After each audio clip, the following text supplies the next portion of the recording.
নমস্কার বন্ধুরা, তোমাদের সাথে একটা শিমের রেসিপি শেয়ার করি। এখন তো সামনেই শীত আসছে, আর শিম, ফুলকপি এসব তো নিত্য নতুন সবজির একদম বাহার চারিদিকে থাকবে তখন। তো শিম দিয়ে আজ আমি একটা রেসিপি বানিয়েছি। তার জন্য একটু সর্ষে, পোস্ত, কাঁচা লঙ্কা এই তিনটে জিনিসই লাগবে। প্রথমে তেলের মধ্যে কালো জিরে ফোড়ন দেব, আর শিমগুলোকে একটু জলের মধ্যে ভাপিয়ে নেওয়ার পর এবার ওই কালো জিরে তেলের মধ্যে কাঁচা লঙ্কা দিয়ে শিমগুলোকে ঢেলে দেওয়ার পর একটু হলুদ দেব, দিয়ে নাড়াচাড়া করার পর পরিমাণ মতো একটু নুন দেওয়ার পর, কারণ একটু সামান্যই দেব, যেহেতু আমি সর্ষেটা পেস্ট করার সময় নুন দিয়েছিলাম, তেল দিয়েছিলাম, দিয়ে পেস্ট করেছিলাম পোস্তটা দিয়ে।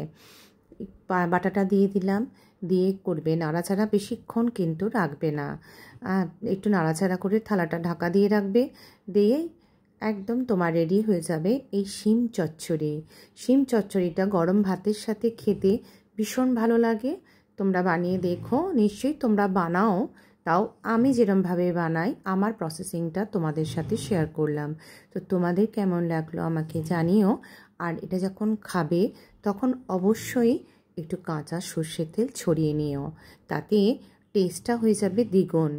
খুব ভালো লাগে খেতে, আর এখন তো খেতেই হবে। তো কেমন লাগলো